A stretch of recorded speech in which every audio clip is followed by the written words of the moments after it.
YouTube, it's your boy She Loves B-Law, man, and we are back with another reaction video. And today's video is why Cenat is becoming so hated. So this video was posted 12 days ago. I didn't know people had hated this nigga, so we gonna see what the internet art. I don't know, but we gonna see what he talking about. He got 1 million subs, so people fuck with him. And let's see what this video talking about, man. Road to 5K. We're at 1,000 subs already. Now we just need those 4,000 watch hours. So let's get with the video. Let's get it and let's go. Ooh.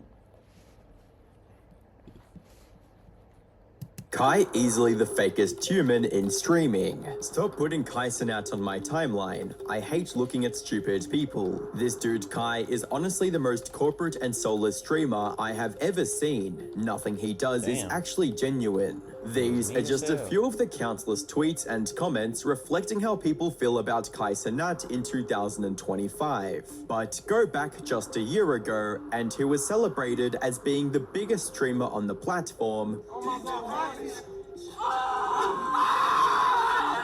Beloved for his generosity. What you like to do? I just work. I be playing, bro. I be trying to stream too, but my PC? Yeah, bro. We gonna get your PC then. And admired for the genuine appreciation he showed for his fans.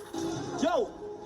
What's good, bro? It's my dream. It's your dream? Yeah! My boy! I love you, man. Kai! Yeah! So what happened? How did Kai manage to fumble the mountains of audience goodwill he'd built up over the years and become so hated? We have got to the point where literally anybody can build a fully working app without knowing how to code. This is especially since he wasn't exposed for doing something horrendous like Dr. Disrespect, or ruined his reputation with deplorable stunts like Johnny Somali. Well, in Kai's case, his downfall is the result of many smaller missteps piling up over time. From his botched promises to build a school in Nigeria. I want to do as much as I can to help you guys and just be able to make sure you guys get better classrooms and stuff like that. Whatever they tell me you guys need, we're going to make sure you guys have good stuff, okay? To the way he's been treating his fellow streamers as of late. Wait, what? Kai's doing IRL? What? All right, chat. I'm gonna go to the gym, bro. I don't even know what's going on. All right, I'm gonna see y'all boys, bro. I tried to set up attorney. I don't know. And to top it all off, he's losing the relatability factor that made him popular in the first place, alienating his audience and turning them against everything he does. Hi, I'm the Internet Anarchist. I create weekly YouTube documentaries, and today, we're taking a closer look at why Kai Cenat is becoming so hated by the internet, the many incidents that led to this situation, and what, if anything, he can do to save his career from completely collapsing in the near future. That said, if you want to save my channel from a similar fate, all you have to do is subscribe. So hit that red subscribe button and let's get on with the video. For a large portion of his current fans, Kai is someone who came out of nowhere and was dominating the streaming space in no time. To them, he was an overnight success, effortlessly outshining everyone else in the streaming world. This perception has led many, including Kanye West, to label him as nothing more than an industry plant. You know, we out here stepping away from Adidas, like the shit that Kai sent somebody, that's some industry plant shit. He gonna be talking shit about my pants. So he's an industry plant. He's of course he's the opposite. Total, fucking, that exact genre is the most industry plant. However, while that's still a possibility, the idea that Kai came out of nowhere couldn't be further from the truth. Because in reality, Kai's been trying to become a successful content creator. Yeah, I was finna say, I don't think he came out of nowhere, bro, because he was on YouTube doing this shit first. Then I think he started streaming, you know what I'm saying? But, hell no. Since 2015, when he was just 13 years old. He started with sketches and random videos on Facebook and Instagram before making his way to YouTube in 2018. He didn't see much growth in the years leading up to his YouTube debut, but that didn't stop him from trying again on a new platform. You see, Kai didn't see much financial stability growing up. He was raised by a single mother doing her best to make ends meet. Their family was even forced to stay at a homeless shelter at one point. He was in the shelter, bro. I don't tell nobody that. I still have shelter sheets in my Crib in New York. So, in his mind, making it big on the internet was his only chance at attaining a better life for himself and his family. And after a few more years of hard work, it paid off. He became close friends with another like-minded YouTuber named Phanom, which in turn allowed him to become part of the AMP group. This was a big break Kai had been looking for the past 5 years. He reached nearly 370,000 subscribers by the end of the year, and was consistently getting around 200,000 views per video. This growth also gave him the confidence to go all in and drop out of college the same year as well. I officially dropped out of college. The college videos is what made the channel, I'm not even gonna lie. But let me tell y'all something, man. When you know that something is holding you back. And what's crazy is, to blow up on YouTube, I feel like those college videos are really, like, you can blow up so fast when you in college, man. Unfortunately, when I was in college, I didn't really post like that. And it's only because I went to a JUCO. When I was in Kansas, I should have posted a whole lot, but I only just had my phone, so it was hard to post like quickly because I had no MacBook and no camera. I just had one video, and that was my first video. I had 1,000 views because of that, you know what I'm saying? So I wish I would have did more in college. I definitely would have did numbers by now, but who gives a fuck, goddamn. From getting to the next level, it's like you just had If to. you're in college though, and you wanna get into this space, if you're in college, you will succeed quickly because everybody's on campus. Sacrifice that. Now, don't get me wrong, I'm going to miss college there, but I just came to a realization that it was actually holding me back in the long run. Off camera, it was just stressing me out. Homework, having things coming on that time when I had to focus on you guys. If I know that my dream could work, I'm going to put it before. He later transitioned to live streaming on Twitch in February 2021, and it was only uphill from there. He rose through Twitch's ranks over the next couple of years, becoming a fairly well-known figure on the platform by 2023, with his viewership lying somewhere between 200,000 to 300,000 live viewers every stream. This, on its own, was insane growth for someone who essentially came from nothing and worked for years to reach this level. But just when people thought he'd reached his peak, Kai did something that skyrocketed his career to heights no one thought was possible. In January 2023, he began his month-long subathon called Marthiathon. This ended up becoming one of the biggest events in the platform's history, propelling Kai to become one of the most subscribed Twitch streamers of all time, with over 326,000 peak subs by the end of... Sora 2 is now on Artlist. And you're still here? Go to artlist.io. You now have the most advanced... February.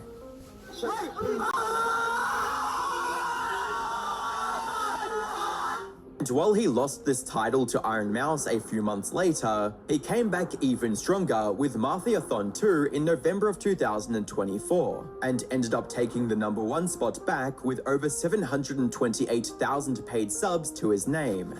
Damn. Oh my God, what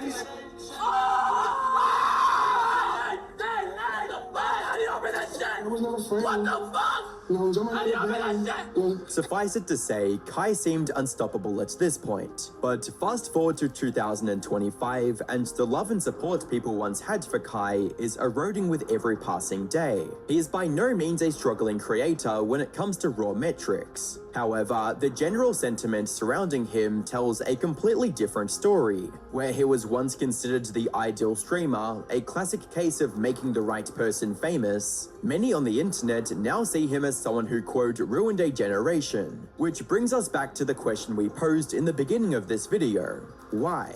As we briefly touched on earlier, Kai's downfall isn't the result of one massive controversy that tanked his career. Instead, it's the result of many smaller mistakes and a shift in his priorities, eroding the trust people had in him over time. Now, Kai has made plenty of blunders over the years, from teaming up with Mr. Beast to fake setting fireworks off inside his house,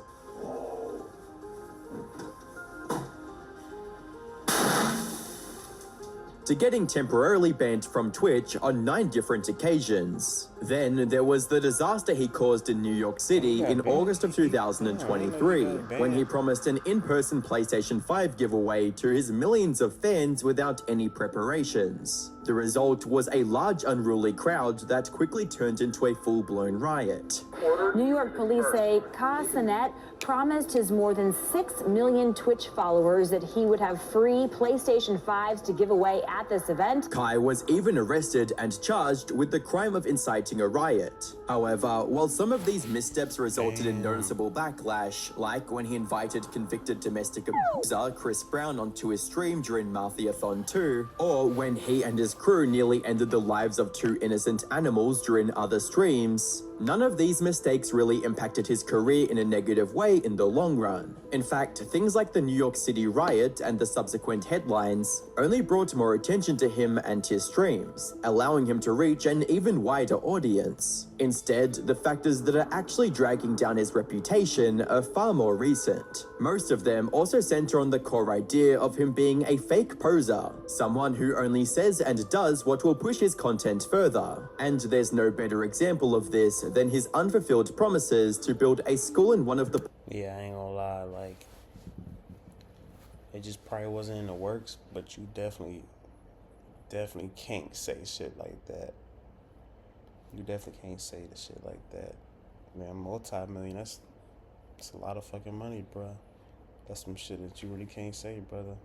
Poorest regions of Nigeria. It all started in March of 2024, when Kai visited Nigeria and witnessed the terrible living conditions in the Makoko region. There he met the young man running a local school and orphanage. But with little to no resources, dozens of students were crammed into tiny classrooms, while the orphans had to sleep on mattresses laid across school desks. After seeing the state of this essential facility, Kai stepped up and pledged to help the area with a brand new school built to modern standards. I'm going to help you today, okay? I want to do as much as I can to help you guys and just be able to make sure you guys get better classrooms and stuff like that. Whatever they tell me you guys need, we're going to make sure you guys have good stuff, okay? In addition to improving hundreds of lives, this commitment also worked wonders for Kai's reputation, as evident from the top comments under this video, reading, "The fact that he actually went into the slums and helped out the school there makes me respect him so much more. I'm a 45-year-old man, and it brought tears to my eyes to see that 23-year-old man ask for things for his students instead of himself. My respect has grown immensely for Kai and this trip." But then, over a year passed by, and Kai did not share a single update on how the school building project was going. This led many to question if any work was being done at all, or if the promises he made on camera were nothing more than PR stunts. The doubt reached its tipping point in August 2025, when an account named KickChamp made a tweet stating, "A YouTuber checked on the school Cenat promised to rebuild, only to find no progress as it struggles to pay expenses and faces shutdown." The attached clip was from YouTuber Go With Ali, who visited Makoko a month earlier and featured a dilapidated school and orphanage in his video. An important thing to note here is that the facility shown in this video was completely unrelated to the one Kai promised to rebuild. KickChamp, whether by mistake or on purpose, framed it as if Ali was visiting the same school to highlight the supposed lack of progress. However, while the clip was misleading, the question this viral tweet brought up was not. Why hadn't Kai shared any update on the project he promoted over a year ago? What made the backlash from this even worse was the fact that Kai didn't donate a single penny to Mr. Beast's Team Water fundraiser, which promises a year of clean water. Okay, you can't get mad, bro, if he didn't want to do that. You can't get mad at that. You can't get mad at that. You can't get mad. Can't get mad at that, bro. If he didn't want to do it, don't label him as a bad person. For one person for every $1 donated. This is the biggest fundraiser Mr. Beast has ever done, with thousands of creators, including ourselves, not only donating, but also encouraging our communities to chip in as well. Kai, however, has remained radio silent on the matter. He didn't even pick up Mr. Beast's call when he tried to ask him about it during a charity stream. This game, you're not ready for it. See if he answers. Yeah, no answer. We tried, GG. Aiden also offered to match Kai's donation 1-to-1 if he pledges $400,000 to the cause. If Kai donates 400K, I'll go 400K. If Kai doesn't go 400K, I still got 100. But this was met with the same silence from Kai as well, which combined with the lack of updates on his personal charity project does not look good for Kai. As a disappointed viewer puts it, first he doesn't donate to Team Water, and now he's scamming his supporters absolutely shameless. That said, there are many who defend Kai regarding the Team Water situation. How is he scamming his supporters? And y'all the niggas who's watching him? The hell? That don't make any sense. Pointing out that charity is and should always be completely voluntary, and Mr. Beast calling him out on stream to peer pressure him wasn't a good idea to begin with. On the other hand, however, are those who believe that Kai should have donated long before the situation reached this point, especially since he's more than happy to flaunt his wealth every chance he gets, and even got into an argument with XQC about which one of the two was richer. And I know he gonna see this, and don't try to watch flexing shit with me, because we can do whatever you want to do. Watch for watch, house. Oh no. Both hands in the air. I got AMP's entire net worth on the one USB stick in some safety deposit box somewhere, okay, buddy? We're not gonna go there. But when it comes to giving money to a good cause, he's nowhere to be seen. Now, one valid reason some fans have brought up to explain Kai's absence from the Team Water charity is that he wants nothing to do with Aiden Ross, which is a whole can of worms that's also one of the reasons behind people calling him a fake poser. You see, while Kai was somewhat successful when he first started on Twitch, he was nowhere near the top dog he is now. Back then, Aiden Ross averaged nearly 45 times more viewers than Kai. This gap became smaller when Aiden started inviting Kai to his live dating shows. Each one of these invitations effectively functioned as a shout-out from Aiden, allowing Kai to reach a much bigger audience and build a sizable community of his own. Eventually, Kai also started copying Aiden in content, with things like rapper streams, something Aiden had been doing for years at this point. But despite Kai becoming a direct competitor, both stayed good friends and even exchanged expensive gifts on occasions like their birthdays. Even when Aiden got banned from Twitch, Kai kept claiming that he'll make sure Aiden is unbanned as soon as possible. If there's a way I can get Aiden unbanned by December, I would like to do some Christmas shit with him. However, so that's why Aiden Ross had left, because he was banned, so he went to Kick, I think. Somewhere between that and when Aiden got unbanned in March of this year, Kai's opinion on Aiden changed completely. He went from genuinely trying to help his friend to capping about being happy for his unban. Congratulations, that shit is so crazy though. I hit him up. Yeah, that's nuts. Cause I remember when Aiden texted Kai and was like, yo, could you say something about this? This is unfair. How her son get unbanned after one day for saying somebody should be killed, and I didn't get unbanned, and this nigga Kai didn't even reply to Aiden. He started ignoring anything relating to Aiden. W Kai, man, W Kai. Call Kai? I'm gonna call Kai. He's probably just in the middle of something, you know what I mean? He's streaming. Yeah, it's cool. W's. GB sticker of Kai. And he even stopped picking up Aiden's calls in private when just a few years earlier, he was relentlessly pestering Aiden to include him in his streams. A fan summarized this perfectly on Twitter, stating, "So Kai completely tricked off of Aiden and now just acts like he doesn't exist. How weird, considering Aiden made Kai. The thing is, Aiden and his community don't have the best reputation at this point. There are many straight-up racists in his chat who start throwing slurs anytime a black person appears on stream." Kai also claimed that he stopped talking to Aiden because his manager called him the N-word. Tav is a white man, by the way.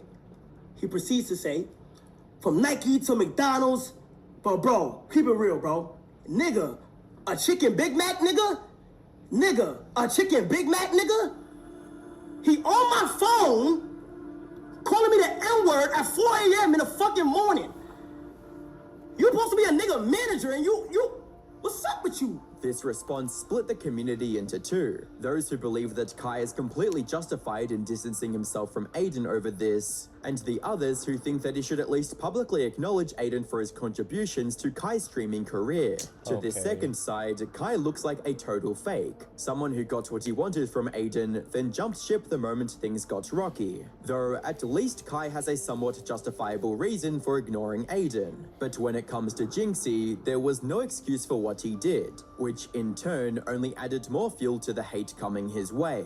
Jinxie, for those who don't know, is an immensely popular streamer who became big playing Rainbow Six Siege. But with Siege becoming more unpopular with each passing day, Jinxie decided to play some other games and eventually landed on a mobile game called Clash Royale. And that's where Kai and his AMP crew come in. In July of this year, he hit up Jinxie and asked him if he could set up a Clash Royale tournament for his stream. Jinxie agreed, but nothing could have prepared him for the disrespect he was about to receive. It started with the AMP boys straight up ignoring Jinxie when he was trying to explain how to set things up.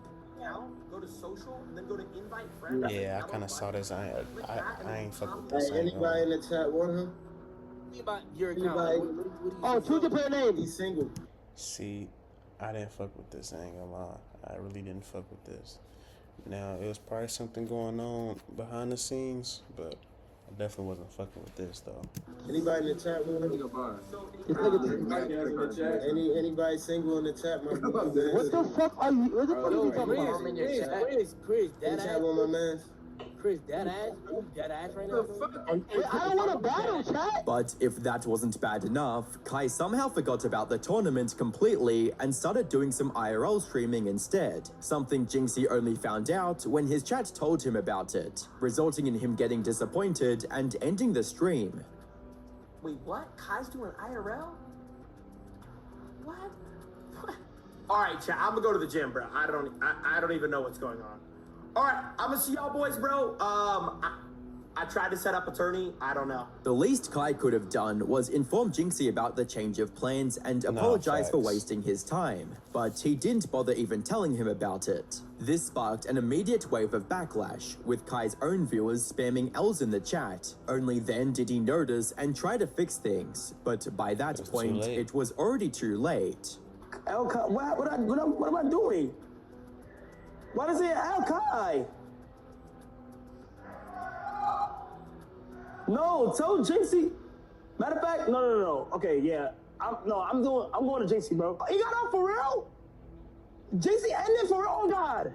Not only was this incredibly disrespectful to Jinxie, it also further reinforced the idea of Kai being a fake who doesn't deserve the love and support he once had. Think of it this way, if Kai genuinely cared about the people around him, he would have never left Jinxie hanging like this. Yeah, Instead, he's a fake who only cares about his viewership, which is why he only responded when his own chat turned against him. That said, Kai choosing to ignore inconvenient stuff until his own chat calls him out on it isn't a new thing. Remember the unbuilt Nigerian school we discussed earlier? Well, as it turned out, Kai did give a response. According to him, the school is being worked on. However, the location makes the construction a lot more difficult than originally anticipated, and that it would now take more than 2 years to build the school. Alongside this, he also showed a clip of the work being done on location. They are working very hard right now, removing what gotta be removed and like getting the school ready and shit. The only issue with this response is that it only came after the backlash reached his own fandom and became a direct risk to his viewership and income. Would he have stayed silent if people didn't demand the truth so intently? Another example of him ignoring the issue until he received backlash was when XQC called out the botting problem on his close friends' streams. You see, some of their streams went from averaging less than 1,000 views one day to over 60,000 the next, which, as XQC puts it, doesn't add up.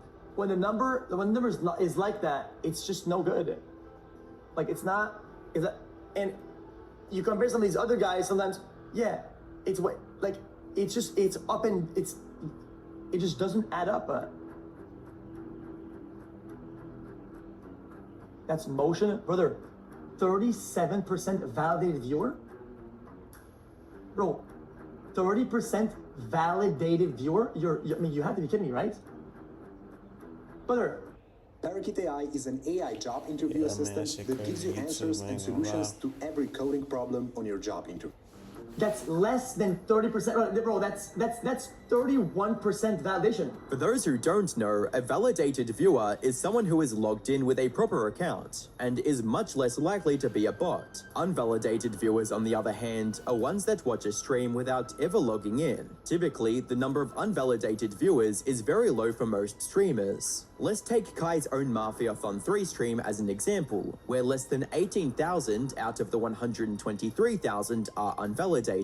This is normal. In contrast, nearly 70% of Rakai's viewers during the stream XQC mentioned were unvalidated and almost certainly bots. Now, XQC didn't accuse Rakai of purchasing bots views to inflate his own numbers. It could be a viewer who just wants to see Rakai become more popular, or anyone else really. However, streamers can easily see this discrepancy in their statistics. So even if he didn't buy the bot viewers himself, Rakai, and by extension Kai, should have resolved the issue on their own, or at least talked about it. But in typical Kai fashion, he chose to ignore the issue until XQC pointed it out, then got angry at him for it, and after receiving backlash, responded with a yap session that didn't include any rational arguments. I'm gonna be honest. This is no bias. This is no nothing off aggression. This is nothing off negativity.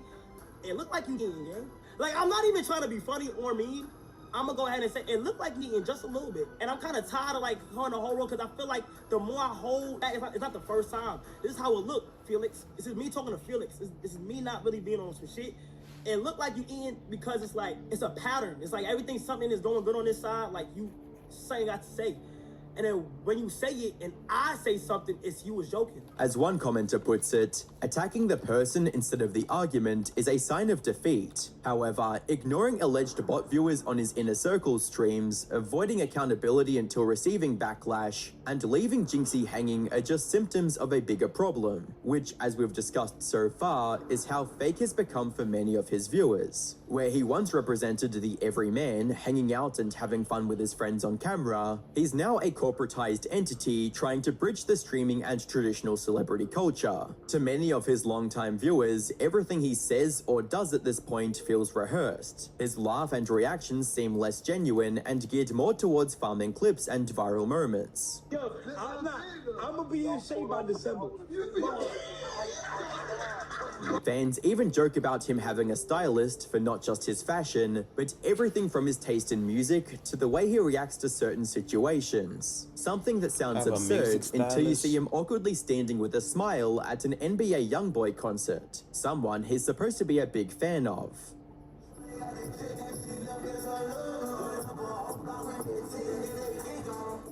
Now, credit where credit's due, this fakeness has actually helped him match the vibe of any celebrity who comes to his stream, making them actually fun and enjoyable for the viewers watching for the celeb. But for the viewers who came looking for the Kai they started watching years ago, the current landscape is nothing but disappointing. This disappointment manifests as anger online, thus explaining the noticeable uptick in Cenat hate, which begs the question, how will all this end? His viewership doesn't seem affected for now. Mafiathon 3 is still pulling tens of thousands of viewers, and his YouTube videos are performing just as well. But that's the thing about slow, steady reputational damage like the kind Kai is facing. It doesn't take a career overnight. Instead, it gradually makes people stop caring about the person they once supported. And without word of mouth or hype to bring in new viewers, it's only a matter of time before Kai starts to fade into obscurity and someone else takes his place as the hot new streamer. That said, he still has plenty of time to get his act together and win back most of his loyal viewers. Though winning back old viewers seems like an impossibility for Nico Carter Avocado at this point.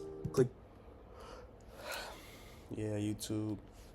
We're not watching this video, but that's the end of the video. Make sure y'all like, comment, subscribe. We got more videos on the way that I'll be reacting to, but this is really crazy. I don't think nothing's. I don't think people's turning on Cenat. You know what I'm saying? Like, you can't get mad that him not bringing that up. You can't build no school. You can't build no multi-million-dollar school that quick. With with the Jinxie shit, it was fucked up. I would be pissed off too. So I'm not giving him no leeway on that, because that is fucked up. But Cenat just doing his thing, bro. Just shit, leave him alone. Just because he's not saying nothing doesn't mean that, because even if he do say something, it's gonna always be something. It's gonna always be something. You know what I'm saying? That's why you don't say nothing. You know what I'm saying? But it comes with being successful and everything. So it's your boy, She Loves B-Law, man. Road to 5K. We already hit 1,000 subs already. Now we just need those 1,000 watch hours. So oh, I'm tripping.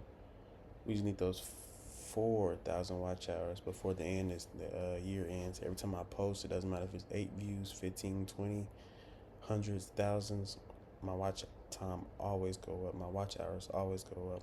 But I'm in Thailand right now, so the views are going dropped tremendously, because I'm in Thailand right now, and I think it's hard for YouTube to branch off my content while I'm in Thailand. So it's hard to get those bunch of views that I was getting previous, but now I'm barely getting any because I'm in Thailand. So it makes it harder.